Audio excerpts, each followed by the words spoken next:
rather very special episode of Tea Time, back again from Delhi. We're at JP Greens at Greater Noida and I'm Chaiti Narula. Today on the show I've got a Silicon Valley genius. He joins me in Delhi all the way from California to discuss how he became a serial entrepreneur and how people in the world continue to consume media, especially in the emerging markets. And that's what VooClip, the company that he co-founded, is all about as well. On the show this week, we have Nikhil Chakatdar, CEO and co-founder VooClip. You're spending 4 hours on a golf course with the person in a golf cart or walking. Right. And that gives you a lot of time to build a relationship. And at the end of the day, the one thing I've learned is it's still a people business.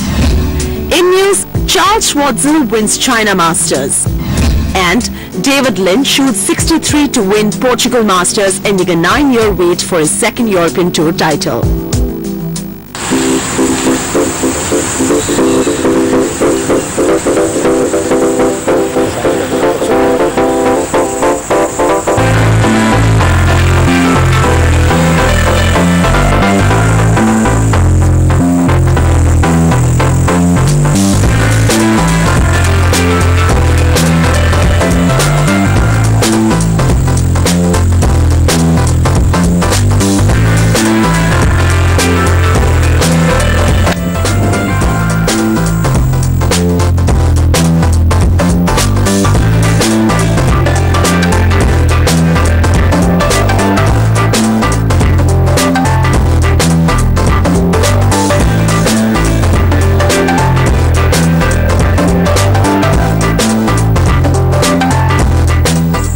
Phenomenal tee off, Nikhil.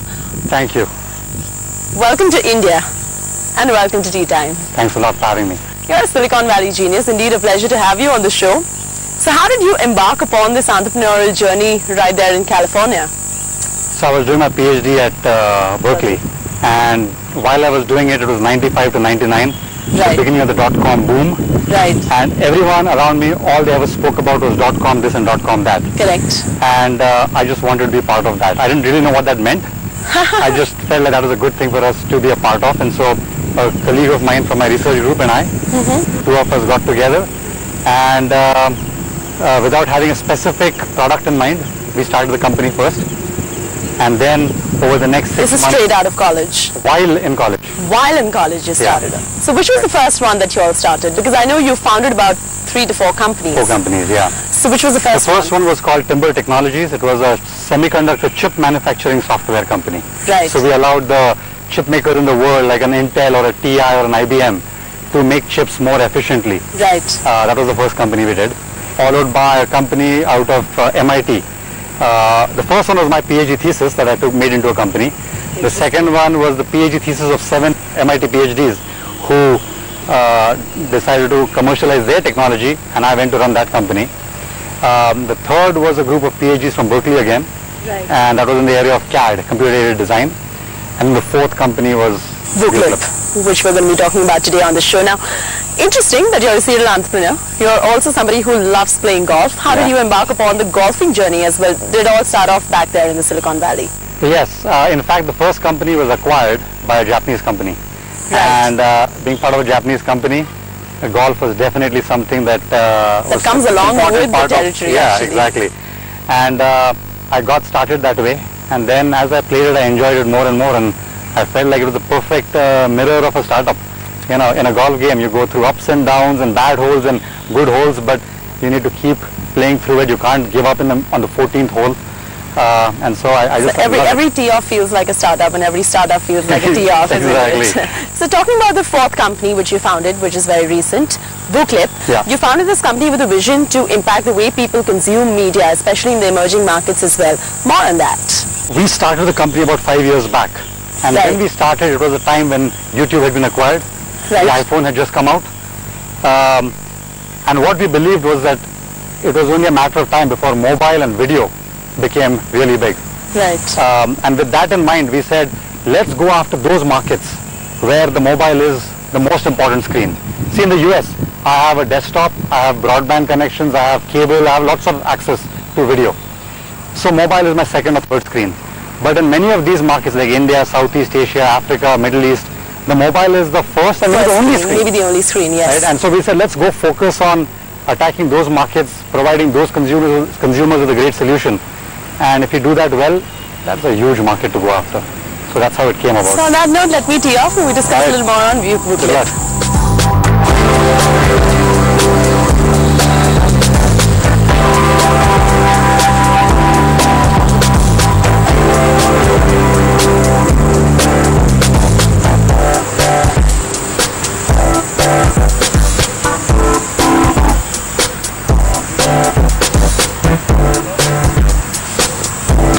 Nice shot. Thank you.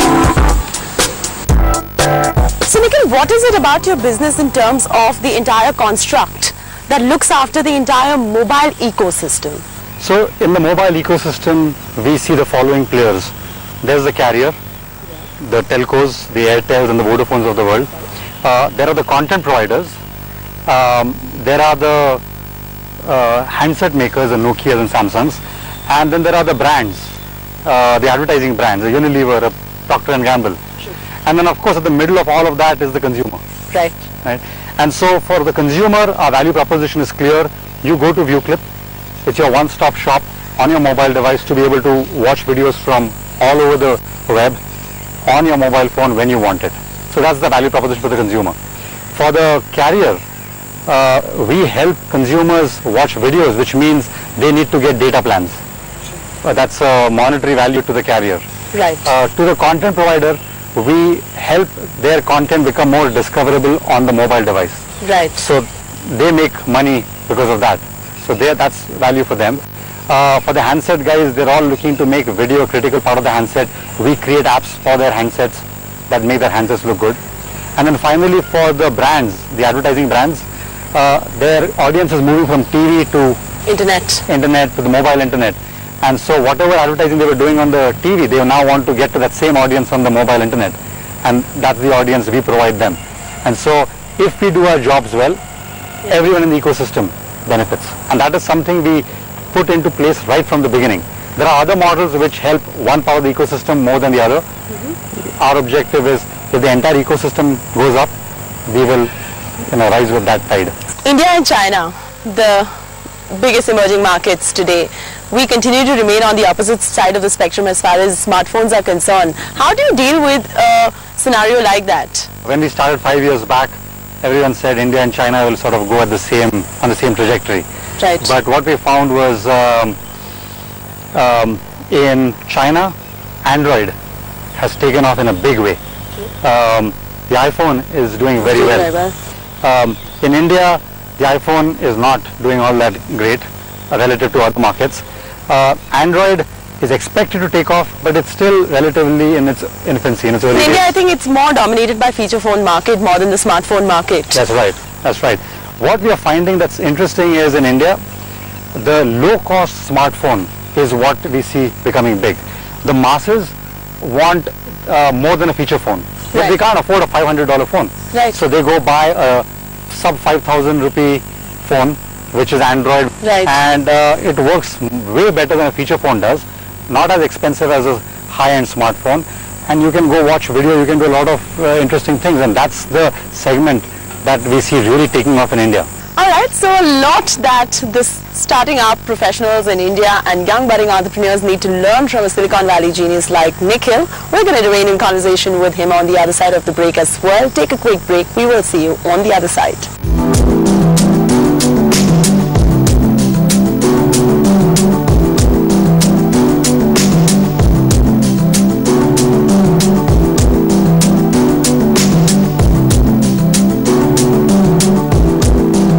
Between now and moving forward, there is going to be a need to make sure that whatever presence you have on TV, you have to have a sister presence on mobile.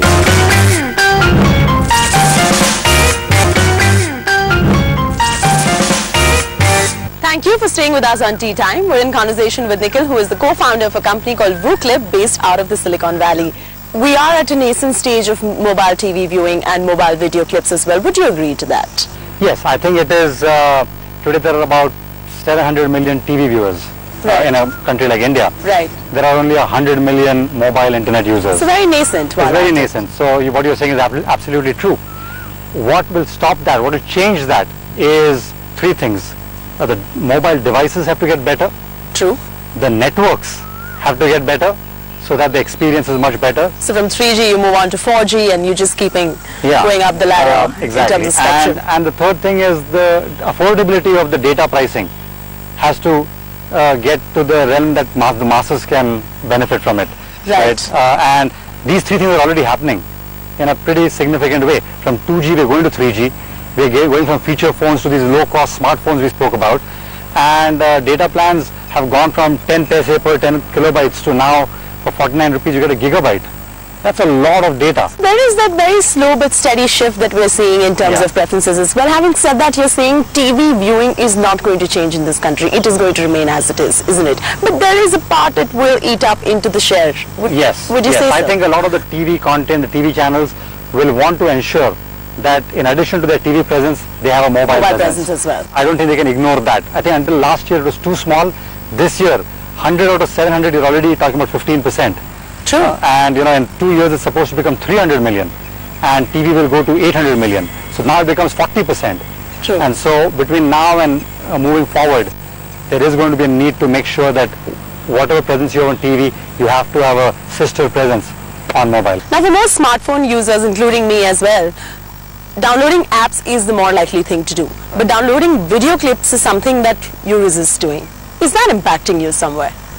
So, in a country like India, about 10% of the users are smartphone users. Right. 90% are feature phone or these low-cost smartphone users. Right. For them, downloading an app is a significant friction point. The lower the barrier to adoption, the better. And so, the approach we have taken is make it all browser-based. Right. Right? So, you click on an SMS somebody sent you, it opens the browser, and you can start watching the video. That anybody can do. Right? And that is what we expect to see for the next few years. But are consumers resisting from downloading that video clip that you are surfing online? We aren't seeing that resistance at all. In fact, what we are seeing is simplicity is what they care about. So whether it's streaming or download, all they want to do is click on a button and the video should start playing. Right. And that we enable. Now, to the point you made, in 3 years, that behavior will change. And as you get these low-cost smartphones having their own app stores, which some of them already do, they will also start downloading apps, and that will become the way to go about doing things. But what is important is for us to walk, handhold the consumer from introducing them to the world of videos and low-cost smartphones to taking them up the value chain to where they can do, download an app and do all the same things that we do. But it will take a few years.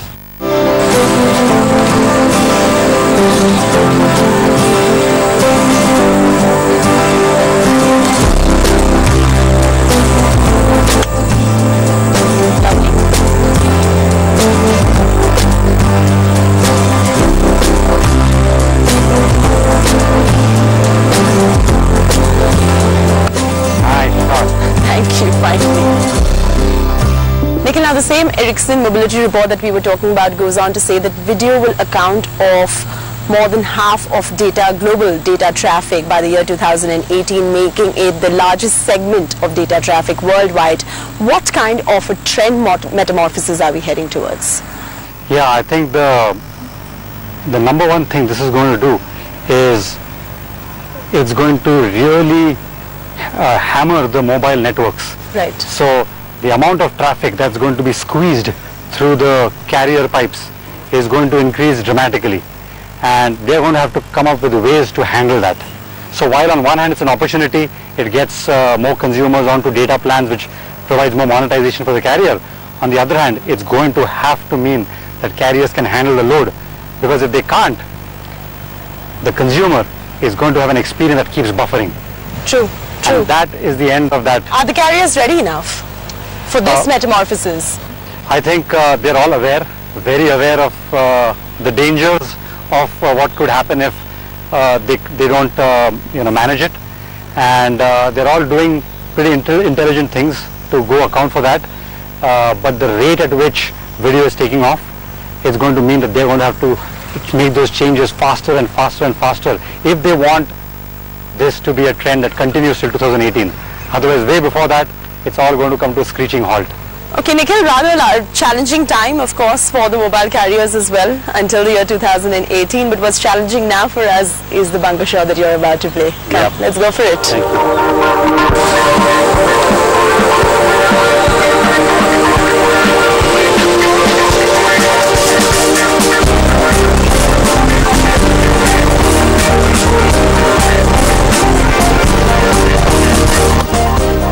It's a fabulous one, Nikhil.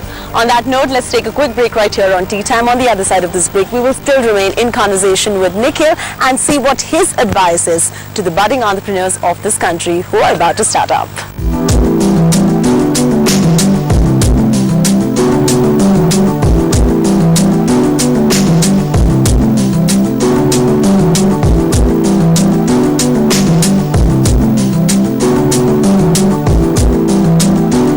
One thing that I've learned is anyone can do a startup. You don't have to be a genius. You don't have to be anything special.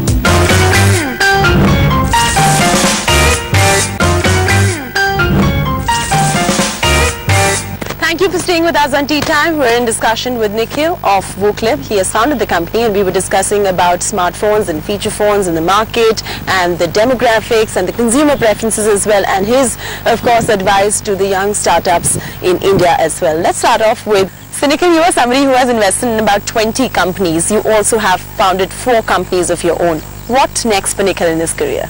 So once I'm done with the Voclip, and I hope that done means I made it a big success, I'll go find the next adventure. You know, when I did the first company, when I was done with it, I didn't know what the second company was going to be or whether I was even going to do a second company. And then the right situation presented itself and I was excited and passionate about it. I got into it. And I was done with the second. I thought I'm going to retire now. But the third company came calling and it was an exciting thing I was passionate about. When did that, and so I've not got any plans. I'm sure I have a feeling the 5th one is on its way, isn't it? I'm sure it's out there somewhere. And so you take 6 months break after every company that you end up selling. And in these 6 months you play a lot of golf, isn't it? A lot of golf and a lot of poker. A lot of poker as well. They're two dynamically different sports, if I'd like to call poker a sport. Right. They're so dynamic ends of the spectrum. How come poker and golf? Golf, because I think it teaches me a lot about patience, and I think that's a very valuable lesson for every entrepreneur to have, is things don't just happen overnight. You know, Facebook has taken 9 years, YouTube has taken 7 years before they reach profitability. Right. So patience is important. Poker teaches me something else. Poker teaches me a lot about reading people and keeping your ego under control. You know, how often do you play a game where you're trying to bluff? You put in some chips, the other person calls your bluff. Do you want to go put more chips or say, you know what, you got me this time, I'll fight the next battle? Right. And keeping your ego under check and being humble is something that every entrepreneur should always have. Now, Silicon Valley, a place that you've been living for over a decade now, has been instrumental in helping you to set up this entire startup ecology as well, just by the virtue of the way things pan out right there in Silicon Valley. It's of course the hot spot for every startup to be. Right. Now, how important it is to be there? Can you not do the same thing out of a city like a Bangalore, Pune, or a Delhi or a Bombay in India? I mean, I know that Mark Zuckerberg also, after he founded Facebook, just straight away went to Silicon Valley because of the right ecology existed there. Right. And I think right there is the answer. You can always start a company anywhere in the world and be successful. You don't have to be. You don't have to be in Silicon Valley. However, having said that, what Silicon Valley brings to the table is it's got an ecosystem that's very, very conducive to being an entrepreneur. And what that really does is there are a lot of real challenges that every startup has. And then there are challenges that are unnecessary. Right. Like how much time does it take to incorporate a company? Right. Things that shouldn't really be issues.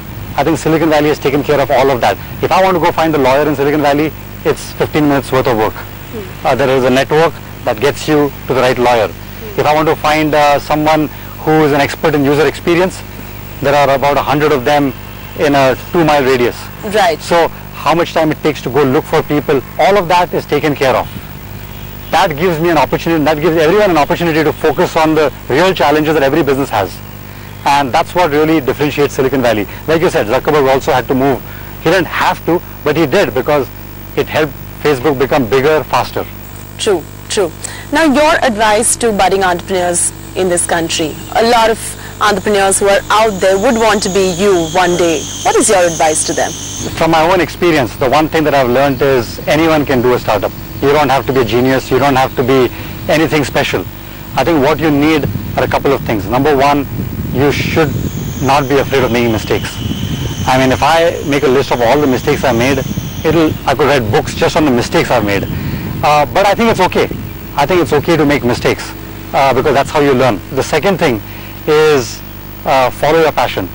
Trying to do something that doesn't excite you every morning isn't the right thing to work on, because every startup has challenges, and if you're working on something that you're not passionate about, it becomes a drag. You keep going to work and your shoulders are drooped and it's just not fun.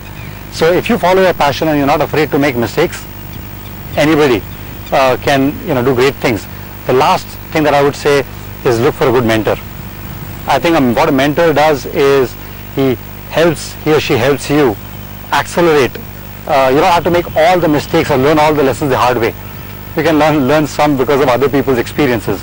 And so having a mentor you can count on, you can trust, is a phenomenal advantage. And I've had my fair share of them. On that note, let's finish our game and we'll talk a little more about golf. All right.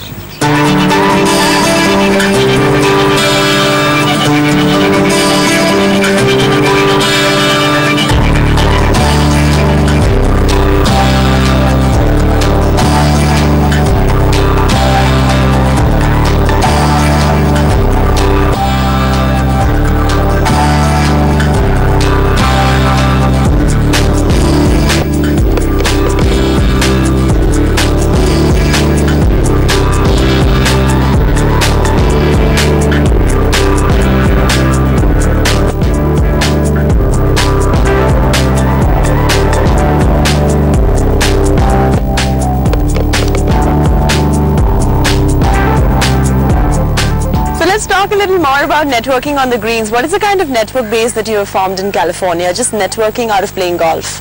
A lot of that must have come about, I'm sure. Yes, it did. I think my first and the second company, part of the sale could be attributed to the golf course. Really? Yes. So you sold 2 companies just out of a golf course networking? I think that helped in a big way. I can't attribute it completely to golf, but golf had its place. How? And in terms of relationship building, you're spending 4 hours on a golf course with the person in a golf cart or walking. Right. And that gives you a lot of time to build a relationship. And at the end of the day, the one thing I've learned is it's still a people business. Sure. And you get a great opportunity to get to know the other person. They get to know you. A certain bond and trust gets built. And when you're actually in negotiation mode, they can trust you that much more and you can trust them that much more. All right, Nikhil, thank you so much on that note. It was awesome to have you on Tea Time. On that note, that's a wrap from Nikhil Jatakdar and me, Chethy Narula, on Tea Time.